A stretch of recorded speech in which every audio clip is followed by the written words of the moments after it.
Yeah. So, hello, Mr. Zarate. Hello, Mr. Gunnel. Thank you very much for taking the time as Vice President of the IBIE for this interview, where we would like to learn more about the North American markets for bakery products and the trade fair in Las Vegas. So, first of all, I'd like to know what were the consequences of the corona pandemic on the US baked good market? Yeah. Thank you very much for having us here today, Stefan, and talking about these important issues for our global baking industry. Well, Corona definitely hit us in the past 2 years and a half. It's something that we didn't plan and we didn't have it. So what we face is several changes. First of all, the consumer changed a lot. The consumer moved from massive buy-ins in the very beginning because they were held at home to little by little going to more selective buy-ins. So that was a challenge for the companies to tackle that sudden changes that we didn't understand at the very beginning. So I would say that when the consumer got more selective, so the market started to grow. The market started to grow because people was more at home having breakfast, lunch, and dinners, and before they have much smaller varieties of possibilities to have snacking and proper meals. So what we have seen is that the market grew in the past 2 years. Now it's because other reasons it settled down, but I would say that because of that we had those situations. The other thing that I would say that came along to the market, and I mean the whole market, suppliers of ingredients, bakers, OEMs of baking equipment, logistic companies. That was a challenge because sudden changes and peaks on demand. That was a challenge to cope on and trying to keep being served the market. So basically, the market changed because people was inside homes, and then little by little in different regions of cities, not just in the United States but also in the rest of America, they started to pop up, to start they open. So that was kind of difficult to cope on those changes. Okay. And do they change to more premium and more expensive goods or only to other sorts of goods? Well, in terms of consumers and categories, I would say that there was changes. The portfolio had to change. In the very beginning, it changed because the companies had to focus on the most important, on the most requested items. But later, when the consumer have more time to make the proper selection, they change actually to health and nutritious and tasty products. And then little by little, when the economy started to tight up, then also they wanted everything: quality, flavor, nutritious, healthy, but also good price. And that is what has been happening. I would say that the premium part of the equation has been kept. That niche and that part of the consumer is still there, and they, because they are more selective now, they are clear on which kind of products they want and which brands they want because they have enough time to make that decision. Okay. Yeah, I completely agree with that. I would like to add though that one of the biggest consequences that we've all experienced around the world. My last show before the pandemic was actually in Germany. I was in Berlin for the fruit and vegetable show, just as everything was shutting down. So we've been through that full cycle of from shutdown to reopening, and we've really come to a point in our businesses that we need to get together again. We need to have face-to-face communication and solve problems and see what's new, and timing is just great. Across the world, we're opening things up. People are getting back to business, very much so here in the United States as well. And we've taken huge measures for safety, cleanliness, putting in what's necessary to keep people as safe as possible. Obviously, international travel, international events come with risk anytime, whether there's a pandemic or not. But IBIE has gone above and beyond what's necessary to do our best to keep people safe while bringing them together in a good business environment. Yeah. Okay. And are Stefan, there another thing corona? that regarding your question about the consumer and the kind of products also that fasten up on these times is also something that started several years ago, which was the focus on sustainability. So, but now the consumers had more time to think about it and to review all the products. Also, have had made all the manufacturers, all the bakers, to fasten up their strategies on having more sustainable activities in their production and distribution process. So that is something that changed that we have seen. Okay. And are there still corona-related changes in the consumer behavior? Yeah, I would say that they kept basically they want practicity. They want products to snack anytime with the characteristics that I already told you, with products that are sustainable, very tasty, nutritious, or at least healthy, and a good price, so affordable for them. And also the thing that also consumers kept is they want to find them everywhere. So I mean, they were used to receive everything at home. So that part of the equation stayed. So people still asking for their groceries to be delivered at home, and they want specific things to be requested in terms of our bakery. So I would say that the consumer kept the best of the best. They are going out now to the market again, and they're enjoying going out. But also they kept all the practicity on the easy life that they got being at home. Okay. And on the other side, are there what are the most important impacts that did the pandemic had on the baked good manufacturers, maybe on the supply chain or things like that? Oh yeah, definitely. Well, this is something that we're still dealing with that.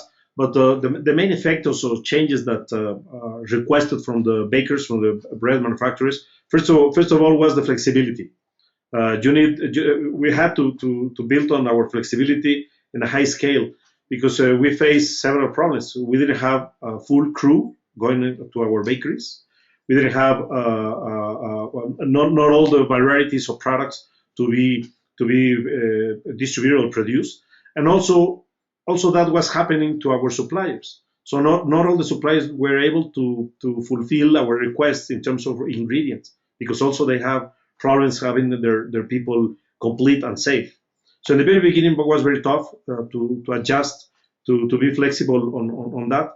And little by little, when we learn how to keep our people safe, influencing them to get the vaccination, to influencing them to take care of them at home or while traveling, then the things started to get better. But still, in terms of the business, then we had a lot of flexibility because some categories stopped to be produced, and we had to produce more in a high scale because peaks of the demand were there.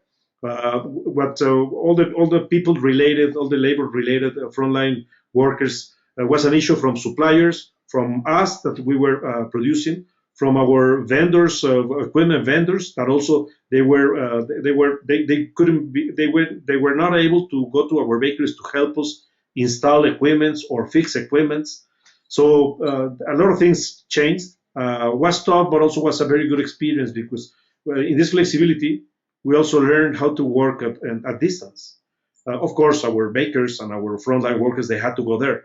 But there was a lot of people that they were assisting that process from home. Even our suppliers, they were helping us fixing problems or installing equipment by video conferences, by HoloLens, by RealWare. So it was something that was starting 3 years ago, but suddenly that was the need, and we had to run on that to work remotely. So the same issues we had also with the rest of the supply chain, logistics, for example, finding the right drivers. Drivers also they got contagious, so it was very tough to keep the whole value chain running as we used to. So we had to be selective on the products, on the markets, and so on. And little by little, that was fixing and loosening it up a little bit, little by little. But still, it's a challenge, and now we have different kind of challenge as a consequence of the pandemic, but not just because of the pandemic. Economic war, all these high demand on items and so on. Don't you agree, Dennis? Yeah, no, exactly. I think the really key thing that you hit on there, and from a supplier side, as an equipment manufacturer, we had to strengthen that relationship with our customers, because we couldn't do things in the same way as we had in the past, and you really had to problem solve, spend way more time tracking down components.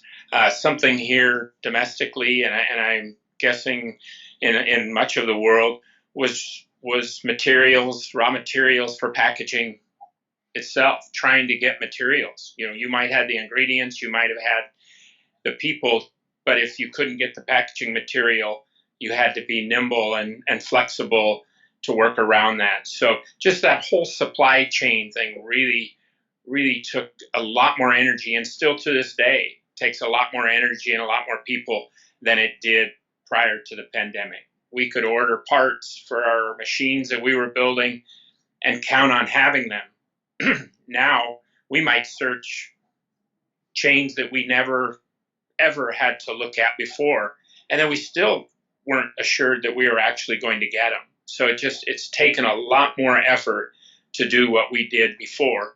But to Jorge's point, we've figured it out over the last 2 years.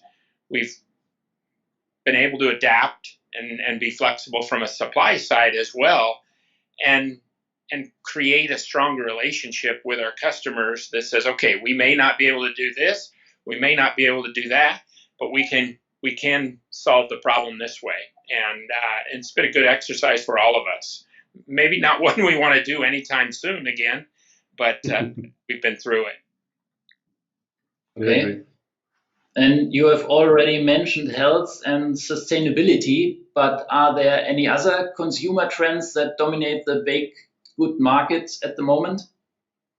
I would be just to the baked goods market, because I think it's across the board with food, but bakery is certainly part of it, and that's what we're talking about. Is when we came into the pandemic, sustainability, less plastic, less packaging was a huge driver. We were being, as a packaging machinery company, we were being really pressed to reduce, get more sustainable, find better materials that are recyclable. And that really came to a very quick halt. People said, no, we need everything packaged. We need it safe. That's primary. Well, that's swinging back again. Okay, we got it safe. We were able to package your food, keep it safe, your baked goods. Now that whole sustainability issue is coming back again, and people are saying, okay, it's time for us to readdress this. So we're seeing a resurgence of that, and at the show, you're going to see quite a bit of exposure to sustainability, to better hygiene, to better ways to make and build our machines and our products. Yeah, I agree. Yeah, I wouldn't say that there's a big shift on one category now dominating the market. I would say that all the categories, actually, all of them, they kept. What I would say is that, as Dennis mentioned, those trends that used to be trends now are clear paths of growth for the companies. Sustainability, health, having a different kind of a packaging, but as well products that are moving from the artisanal world to the packaged world. The other thing that I see being consolidated in the United States is the sweet baked goods category in a snack version. So individual wrapping sweet baked goods that I mean was a clear trend, but now it's a part of the market that is also growing. But I wouldn't say that something is growing more than other areas. I think now that the market is stable, has been now getting stable. I would say that basically we kept all the categories. The innovation rate that we used to have now came back. So I think it's a more or less the same trend that we had in the past. Okay. And what is the willingness or the ability of the baking industry to invest in the United States at the moment? Yeah, well, I would say that the reason why we kept IBIE is because of that. All this growth that we have been talking and the flexibility that is being needed, and the changes on the labor aspect also of the United States is also driving the companies to look for productivity, automation, and increasing production rates because they need more production capacity. So what we've seen is that since last year, I would say companies are willing to invest, and actually, I would say that now the pressure is on the OEMs. Let's see what there is also things about it, but I think the pressure is there because there's investment definitely. Yeah, absolutely, Jorge. And the key word there is automation. The labor market in the United States is very difficult right now for all of us. I'm sure the bakers are finding it very difficult to get labor. We as a manufacturer are finding it extremely difficult, and the labor we can find is expensive, and that's just a reality. So automation is the driving force. If you can automate portions of your line that people really don't want to do, you're miles ahead, and it's important that we continue to advance that. And the show is the great place to bring that all together because you have the engineers, you have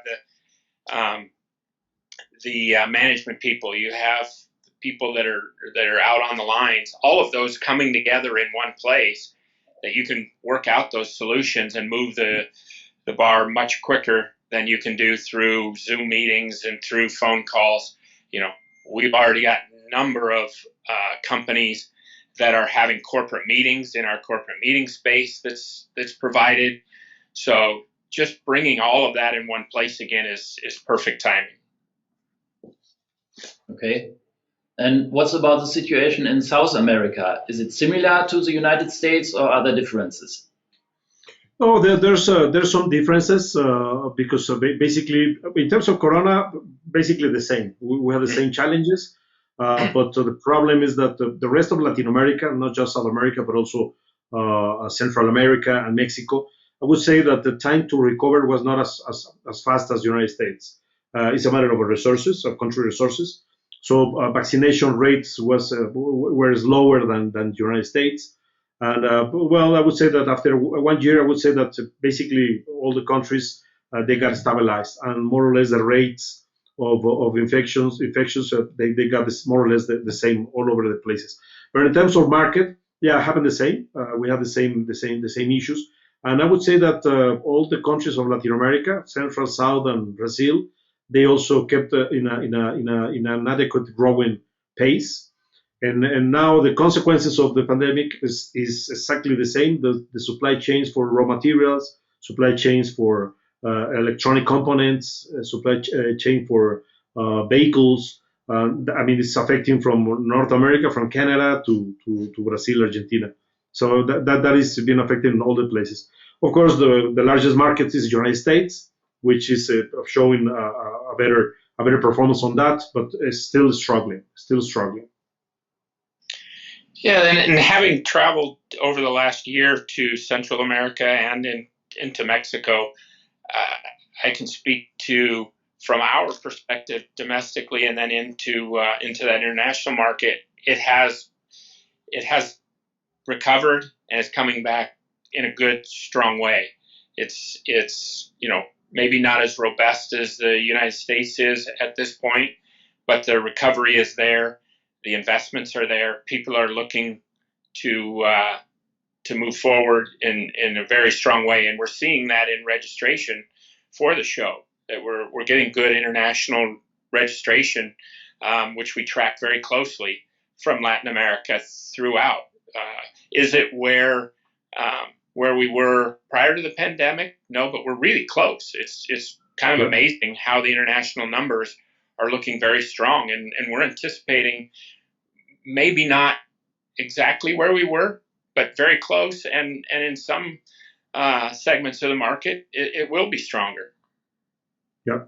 You have to take into account that in terms of market maturity, Canada and the United States, actually, the United States is more mature than the rest of the countries. if we're talking about North America, I would say that is United States, then Canada, then Mexico. Yeah. And then for the rest of Latin America, I would say the South is more developed than the central part. But because of that maturity, is the eager on I mean, the growing is there, but the eager on investing. But yeah, I would say that everybody is in that mode of copying on this growth and taking the advantage on these opportunities. Yeah. Okay. So you already mentioned the keyword investment. So for which machines and equipment is there currently the greatest demand? Yeah. Well, let me tell you, as a baker, and probably Dennis can give you a better idea on the OEMs market. Yeah, I would say that from the baker side, the first thing that I would say that we're investing is a little bit in everything in terms of increasing production capacity. So the main markets like sliced bread, like buns, like wraps, tortillas, those are markets that are growing probably faster than the others, or probably because they are the largest part of the market. So in those we are installing more capacity, more production capacity. But from there, I would say that this packaging is an area that is moving very fast because the snacking trend. So moving from family packs to individual wrapping solutions. So companies are looking for that. And the other thing that is moving that I would say that I can see from the baker side is how you can improve the performance of your equipments in terms of sustainability, gas consumption, electrical consumption, water consumption in terms of cleanliness and how to clean easier and with less water the equipments and so on. So all those innovations, I think the people is seeking for that, and that's what I think is we're going to see that at the show. People looking for that. Yeah, absolutely. The three areas that we see and that I'm hearing from others, suppliers in the industry, are automation, which we touched base on. All portions of automation are very strong. Certainly, one that we haven't talked a lot about, though, is sanitation. Sanitation is such a big part of it. It's always been a big part of it, but it's even being pushed now because people are needing more line time. They're needing more production time. So if you're able to streamline sanitation, if you're able to make equipment that is easier and quicker to clean, it puts that back into production quicker. So to that end, we've put in a new sanitation pavilion. We've put an area of the show that's focused specifically on sanitation, and we think that's going to be a very popular new feature that we're bringing to IBIE. So that's important. And Jorge touched on the efficiency. Obviously, when you're running with fewer people and you're needing to get more production out, efficiency is so critical. So those are going to be very strong elements of our show, but also where the bakers are going to focus their time and energy. And that's across the full market. We talk a lot about wholesale because of the volume and the level of investment that goes into it. But that goes for retail bakers, for smaller bakers, as well as large wholesale bakers. We're going to have that across the board as major components for all of those visitors. Yeah. So you already answered my next question a little bit, because I like to know how the IBIE responded to these trends. Are there any new focal points in the exhibition or in the education program? Yeah, I can tell you, when we've had our strategic planning meeting immediately following the 2019 show, we had a plan we put together. I've had it on the corner of my desk here. I could hold it up to the camera that I've had it there since 2019. But basically, we've thrown that out and we've looked at what's going to be important, what's going to be new, what are people going to need to see. Sanitation, obviously, is huge. We've greatly expanded our innovation showcase and made it easier and more accessible for people to find what's new. What can they find at the show that's going to affect them today and now? And that innovation showcase where we're exhibiting those that material on the walkway between the North Hall and the the brand new and really exciting West Hall. For those that have not been to the convention center in Las Vegas in the last year, there's a brand new hall that's fantastic. The North Hall is going to be full of new features, really heavily emphasis on artisan bakery. That's a key part of our market, making a better, cleaner, nicer product. So those features are all going to be displayed and new at the show. Another one that may not be as big an emphasis around the world as it is domestically in the United States is our cannabis pavilion.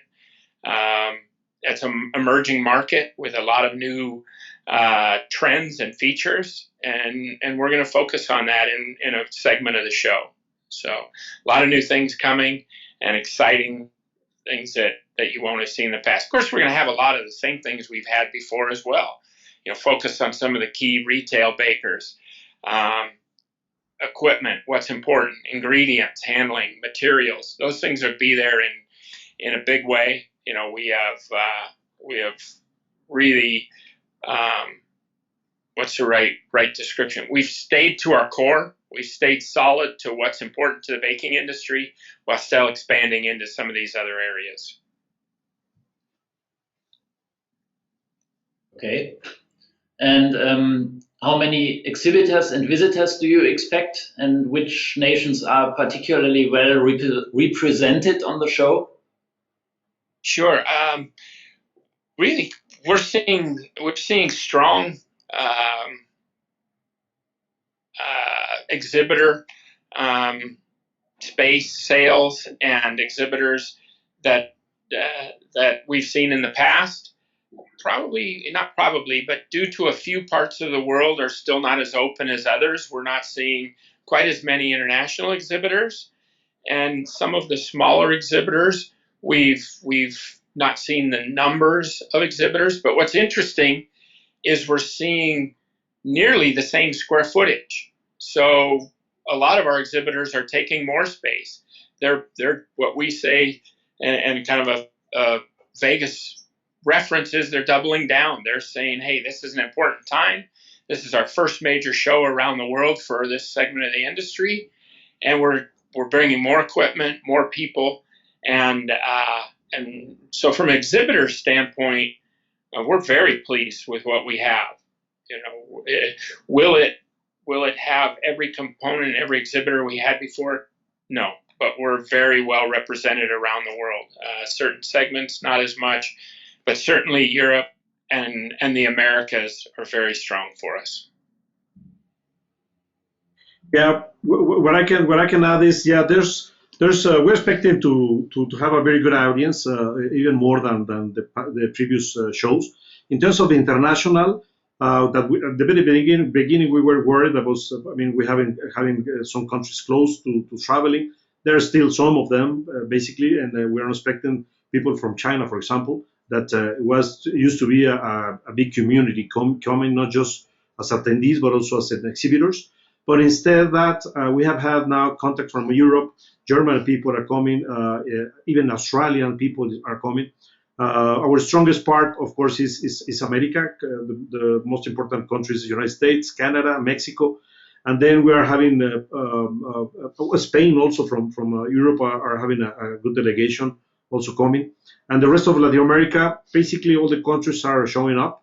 Countries that they used to come, but in a very small parties. Now countries like Brazil, Colombia, Argentina, and Chile are bringing their industry representatives to see what is going on the market. So I think it's going to be a busy show. Yes. Internationally, I would say that we're expecting about 30% of the audience to be international. Okay. And can you say something about the size of companies whose representatives visit the trade fair? Are there craft enterprises also coming? Yeah, well, in terms of bakers, attendees, I would say that we have all sizes and categories. I would say that in the United States, the most relevant players are going to be there. Players like Flowers, like Grupo Bimbo Bakeries United States, Pepperidge Farm.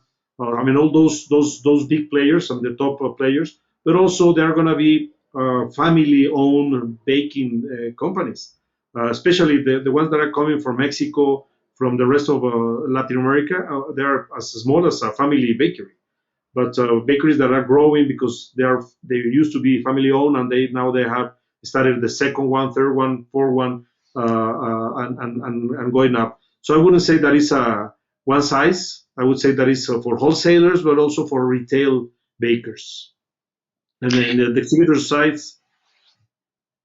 Yeah, I completely echo that and agree with it. We have a very strong partnership and strategic alliance with the Retail Bakers Association, and we continue to grow that relationship and develop that for some of the smaller bakeries, the bakery shop owners, and that continues to grow and develop throughout our show and bring us excitement that is different than the wholesale teams and buyers that come.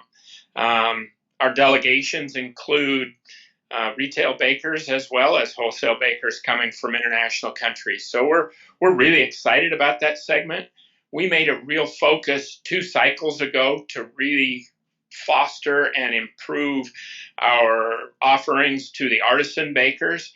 And we've become the place to go if you're an artisan baker, whether that's small or mid-range. And the bakers have responded in that way. In the Americas and in Latin America, the quality and the really the level of product for artisan bakers that not only is showing up on the retail stores, but that exhibitors are bringing ideas and solutions to the show has just grown substantially over the last 2 show cycles, and we're going to see it again growing even further in this show cycle.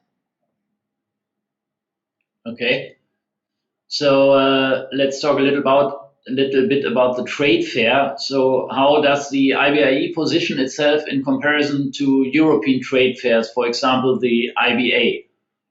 Sure, we developed a partnership, and I say we completely in partnership with IBA. IBA has been a marketing partner for us, and we've really focused together to bring content throughout the pandemic. You may have seen that IBA and IBIE working shoulder to shoulder on features to get out to the bakers, solutions and ideas of how to work through the pandemic. We're going to continue that. Representatives from IBA and IBA are going to be at our show, and we're going to be working shoulder to shoulder with them to really provide a global solution. I think it's unique in the industry how our 2 associations or our 2 trade fairs have come together and worked together to produce a global solution for bakers that I have not seen in the other industries that we participate in.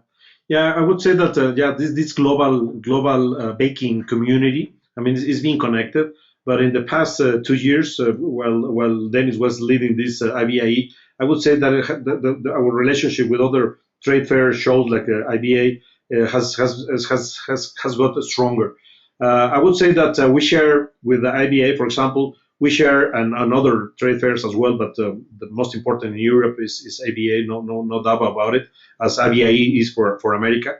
We share definitely attendees. We share attendees because there's a big part of the community that is global, that has presence in different countries. But also we share manufacturers, baking equipment manufacturers, because now also that market became global, not just regional. But definitely the markets are still different. So I would say that for the baking European market, the specialist is ABA, and for the American one is IBIE. But little by little, we're like a fading out because even the baking world is getting global, and we are learning from Europe, and Europe. I hope we also they learn from America, and then we can provide different and better products to our markets.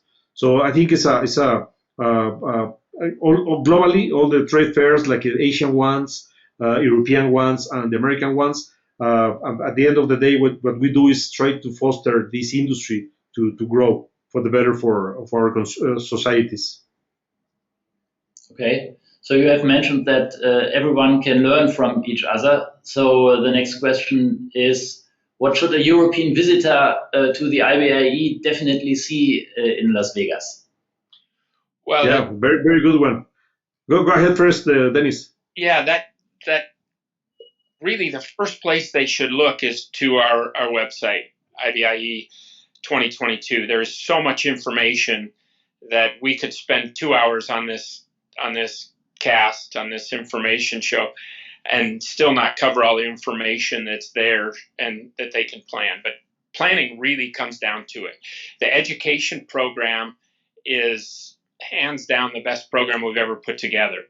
4 cycles ago, IBIE said we need to be the leader in education across the whole bakery chain. And we put together an education program that is second to none. There's no other place to get the depth and breadth of education as IBIE. And all of that is available on the website. There's a very comprehensive schedule that shows what all is available. And we have education starting even before the show doors open. So someone coming to the show from Europe, from any foreign country, and frankly from the Americas as well, really needs to plan their trip, because there's so much to see, so much to do, and I can't say how happy we are with the education program that we've put together. Yeah, I would say that from a point of view as a baker and as attendee, I would say that there is plenty of things to learn. So first of all, it's the best way to benchmark other bakeries, other bakers, and other type of equipment. It's a great place to buy new ideas, to buy equipment, but also ideas and how to produce those ideas. First of all, Dennis touched on that. We have the IBA Educate. So it's the fastest way to see what is going on the market, because we have all kind of talks. They are very quick and fresh talks for 1 hour or less than 1 hour, and there's several topics in terms of marketing, in terms of food technology, food safety, people safety. So there's a lot of things to talk on that aspect. And you can spend 1 day in the very beginning of the show on Saturday. You can spend 1 day just learning from that part. But then just by watching our show, by talking with the OEMs and talking with other bakers. So please do that.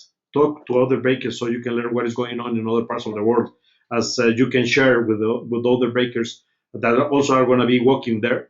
It's a great opportunity to have that kind of connections and exchange of experiences. Okay. So now you have talked a lot about the education program, and my last question is, which lectures or demonstrations do you personally find particularly exciting and will watch yourself? Yeah, I can jump in. The one that I really enjoy every year is the Artisan Marketplace.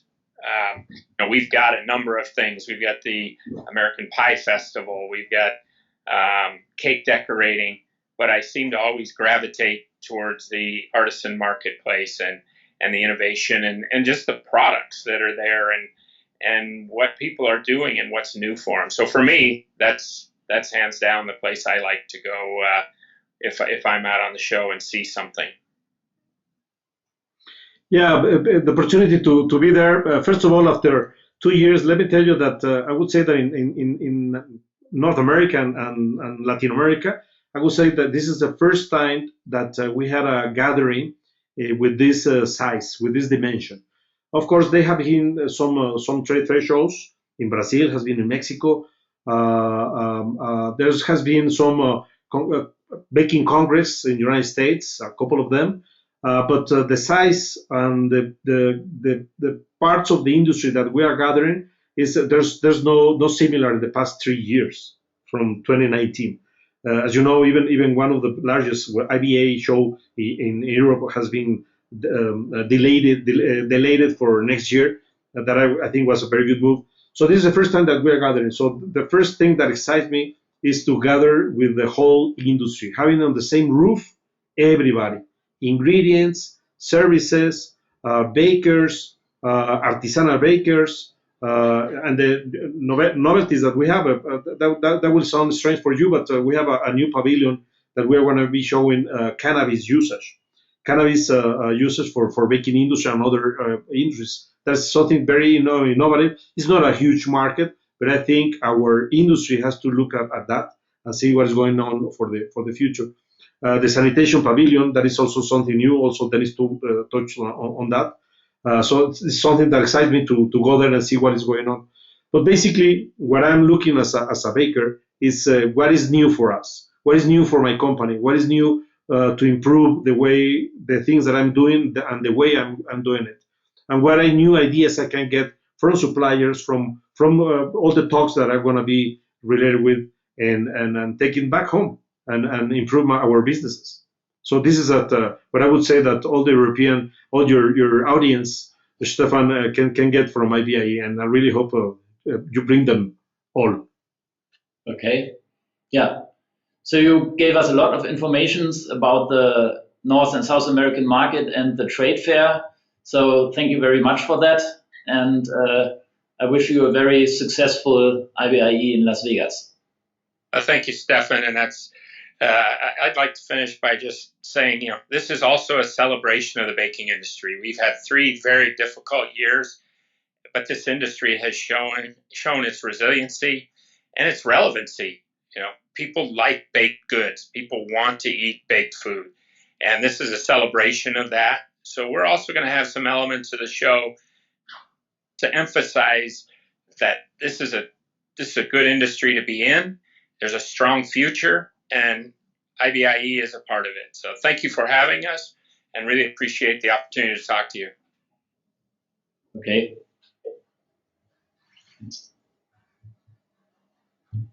Diese Konferenz wird nun aufgezeichnet. If you have any questions to us or to me, don't hesitate to ask. Otherwise, we are finished. Very good, Stefan. Thank you very much. Very good interview. Thank you. Appreciate it. And if likewise, if you have any follow-up or anything you need, please feel free to reach out to us and or anything. So appreciate the opportunity. Okay. Thank you for having us. Thank you very much. Bye. All right. Good to see you. Good to see you, Dennis.